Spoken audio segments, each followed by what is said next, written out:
रात के अंधेरे में 37,000 फीट पर उड़ान भरते हुए ब्रिटिश एयरवेज की फ्लाइट को अचानक एक तेज रोशनी के गुब्बारे ने अपने आगोश में ले लिया, जिसके कारण प्लेन के सभी इलेक्ट्रॉनिक सिस्टम फेल हो गए और एक के बाद एक चारों इंजन्स भी फेल हो गए। क्या इस प्लेन पर दूसरी दुनिया के एलियंस ने हमला कर दिया था? प्लेन में सवार 263 लोगों का क्या हुआ? एविएशन दुनिया के इस रहस्यमय राज से पर्दा उठाने के लिए जुड़े रहिए हमारे साथ।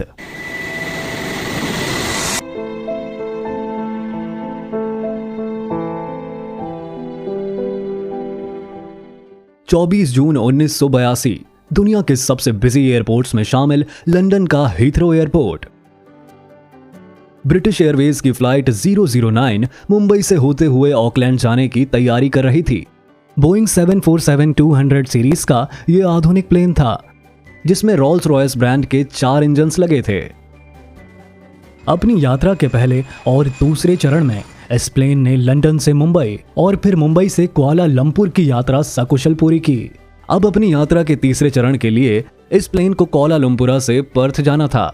यात्रा के इस चरण को पूरा करने के लिए प्लेन में नए पायलट्स और क्रू मेंबर्स को नियुक्त किया गया था। यहां से प्लेन्स को उड़ाने की जिम्मेदारी 41 वर्षीय कैप्टन एरिक हेनरी मूडी, 32 वर्षीय senior first officer Roger Greaves और 40 वर्षीय सीनियर इंजीनियर ऑफिसर बैरी टाउनली फ्रीमैन की थी। नॉर्मल फ्लाइट प्रिपरेशन प्रोसेस को पूरा करने के बाद नए पायलट्स और क्रू मेंबर्स प्लेन को अगली उड़ान के लिए तैयार करने में लग गए। अपने निर्धारित वक्त पर फ्लाइट ने कुआलालंपुर एयरपोर्ट से टेक ऑफ किया।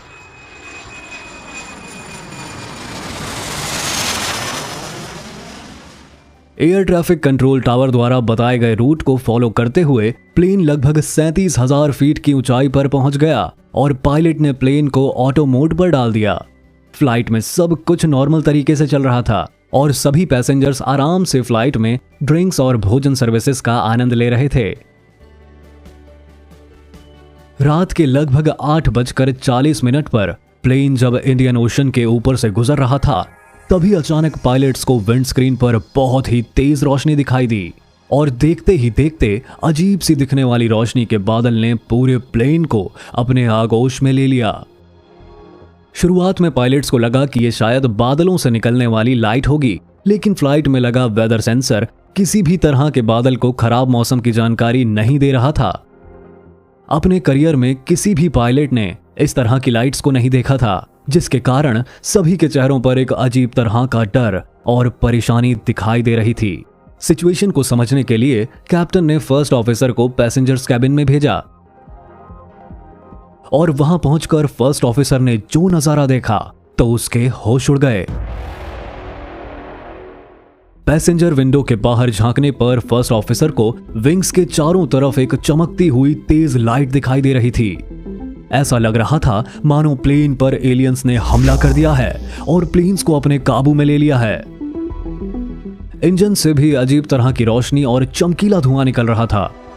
वैसा ही धुआं धीरे धीरे पैसेंजर्स कैबिन में भी आने लगा और देखते ही देखते पूरा प्लेन एक अजीब से धुएं और स्मेल से भर गया। प्लेन के चारों तरफ से छोटे छोटे पत्थरों के टकराने जैसी आवाज आ रही थी, जिसके कारण पैसेंजर्स में बहुत ज्यादा घबराहट होने लगी।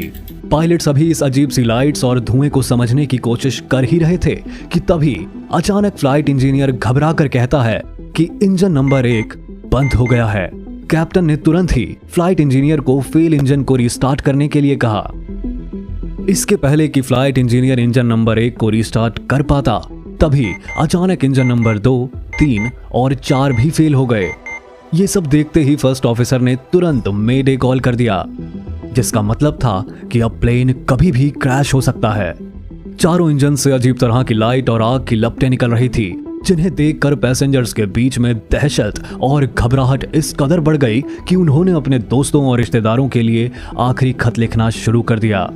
पायलट्स अभी भी इंजन को रिस्टार्ट करने की लगातार कोशिश कर रहे थे, ताकि चारों में से कोई एक इंजन भी रिस्टार्ट हो जाए तो किसी तरह प्लेन को उड़ाया जा सकता है।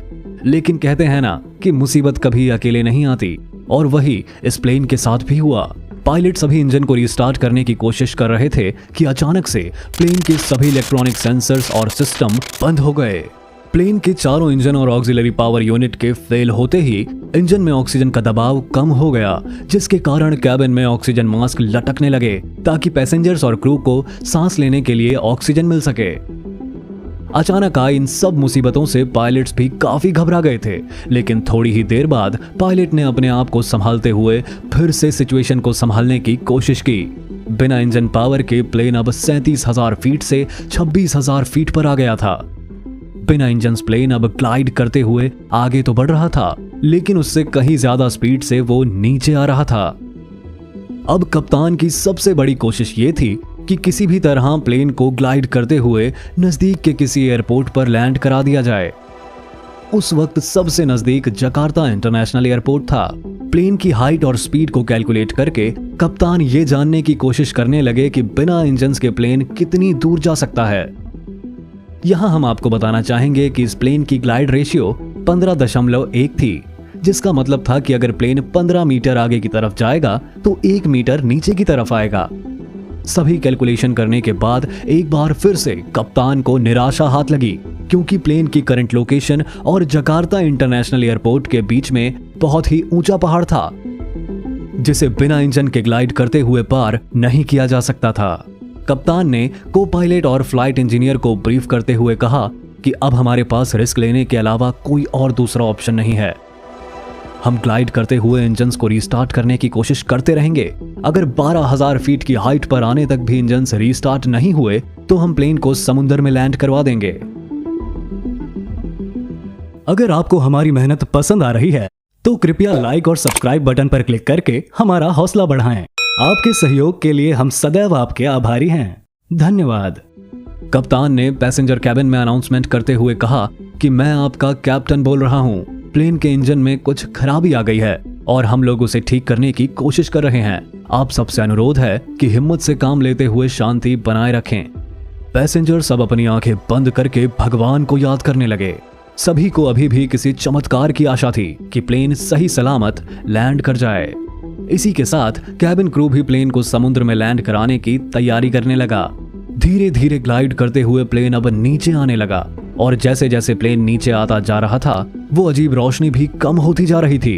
13,000 फीट पर आते आते वो अजीब रोशनी बिल्कुल गायब हो चुकी थी। प्लान के मुताबिक जब फ्लाइट इंजीनियर ने आखिरी बार इंजन को रीस्टार्ट करने की कोशिश की तो एक चमत्कार हुआ और अचानक से सभी इंजन रीस्टार्ट हो गए। सभी इंजन के स्टार्ट होते ही प्लेन ऊपर उड़ने लगा और उस पहाड़ के ऊपर से आराम से गुजर गया। सभी इंजन्स के स्टार्ट होते ही कप्तान को लगा कि अब सब ठीक हो गया है और कप्तान प्लेन को फिर से उसकी निर्धारित हाइट 37,000 फीट पर ले जाने लगे। लेकिन जैसे जैसे प्लेन ऊपर जाने लगा वो अजीब सी रोशनी धीरे धीरे वापस बढ़ने लगी और प्लेन के इंजन्स फिर से वार्निंग देने लगे। ये देखते ही देखते कैप्टन ने प्लेन की हाइट को कम करके उसे 12,000 फीट पर फिक्स कर दिया, जहां फिर से वो अजीब लाइट खत्म हो गई और इंजन्स वापस से काम करने लगे। कप्तान अब कोई रिस्क नहीं लेना चाहते थे और उन्होंने प्लेन को जकार्ता एयरपोर्ट पर लैंड करने की तैयारी शुरू कर दी। लेकिन अभी भी एक मुसीबत बाकी थी। उस अजीब लाइट के कारण प्लेन की विंडस्क्रीन एकदम धुंधली हो गई थी, जिसके कारण कुछ भी देख पाना नामुमकिन हो रहा था। शुरुआत में पायलट ILS सिस्टम को यूज करके ऑटो लैंडिंग करवाना चाहते थे, लेकिन बदकिस्मती से उस दिन एयरपोर्ट पर ILS लैंडिंग सिस्टम काम नहीं कर रहा था। अब पायलट्स के पास एक ही रास्ता था कि वो ट्रैफिक कंट्रोलर और फ्लाइट इंस्ट्रूमेंट के सहारे ही अंदाजा लगाकर लैंडिंग करें। पायलट्स की सूझबूझ और हिम्मत के कारण फाइनली प्लेन ने सही सलामत एयरपोर्ट पर लैंड कर लिया। तब जाकर सबकी जान में जान आई। ये किसी चमत्कार से कम नहीं था कि 37,000 फीट पर चारों इंजन्स और सभी सिस्टम फेल हो जाने के बाद भी पायलट एयरप्लेन्स की सही सलामत लैंडिंग करवा पाए और किसी को खरोच तक नहीं आई। अपनी सूझबूझ और हिम्मत के लिए पायलट्स और फ्लाइट क्रू को बहुत से पुरस्कारों से सम्मानित किया गया। जब इस दुर्घटना के बाद प्लेन की जांच की गई तो पाया गया कि पूरे प्लेन पर छोटे छोटे नोकीले पत्थर से रगड़ने जैसे निशान हैं। ऐसे ही निशान प्लेन की विंडस्क्रीन पर भी थे, जिसके कारण विंडस्क्रीन धुंधली हो गई थी। प्लेन पर पाए गए पार्टिकल्स की जांच करने के बाद पता चला कि ये वोल्केनिक ऐश के पार्टिकल्स हैं। इस जानकारी के बाद इस दुर्घटना से रहस्यों का पर्दा उठता चला गया। खोजबीन करने पर पता चला कि जकार्ता की पहाड़ियों में एक वोल्केनो में विस्फोट के बाद लावा और धुआं निकल रहा था। इस वोल्केनिक ऐश में सैंड डस्ट और माइक्रोसल्फाइड पार्टिकल्स बहुत ज्यादा मात्रा में उपलब्ध थे। यही सैंड डस्ट और माइक्रोसल्फाइड पार्टिकल्स हवा के साथ साथ 37,000 फीट की ऊंचाई पर पहुंच गए थे। क्योंकि इस वोल्केनिक ऐश में किसी भी तरह के वाटर पार्टिकल्स नहीं थे, इसलिए प्लेन का वेदर रेडार सिस्टम भी इन्हें डिटेक्ट नहीं कर पाया। यही पार्टिकल्स प्लेन की बॉडी और विंडस्क्रीन से टकराकर फ्लैशलाइट इफेक्ट प्रोड्यूस कर रहे थे। यही वोल्केनिक ऐश जब प्लेन के इंजन में गई तो इसमें मौजूद सल्फाइड पार्टिकल्स इंजन की गर्मी से पिघलकर इंजन में जमा होने लगे और सभी इंजन्स फेल हो गए। और इन्हीं सैंडस्ट और सल्फाइड पार्टिकल से पैदा हुए इलेक्ट्रोमैग्नेटिक इफेक्ट के कारण प्लेन के बाकी इलेक्ट्रॉनिक सिस्टम और एपीयू यूनिट भी फेल हो गए थे। 12,000 फीट पर आने के बाद ये सल्फाइड पार्टिकल्स जब टूटकर इंजन से बाहर निकल गए तो सभी इंजन्स दोबारा से स्टार्ट हो गए थे। इस दुर्घटना के बाद इस एयर रूट को बंद कर दिया गया और एरिया के आसपास सभी वोल्केनो को रेगुलरली मॉनिटर किया गया ताकि इस तरह का हादसा फिर से ना हो। हर बड़ी एयर ट्रैवल दुर्घटना के बाद पूरी दुनिया में उससे सबक लिया जाता है। ऐसे नए नियम बनाए जाते हैं कि ऐसी दुर्घटना दोबारा ना हो। इसी कारण से एयर ट्रैवल आज दुनिया में ट्रैवल करने का सबसे सुरक्षित माध्यम है। इसलिए हताश ना हो और खुशी खुशी परिवार के साथ अपनी हवाई यात्रा का आनंद लें। हम आपकी सुखद और सुरक्षित हवाई यात्रा की प्रार्थना करते हैं।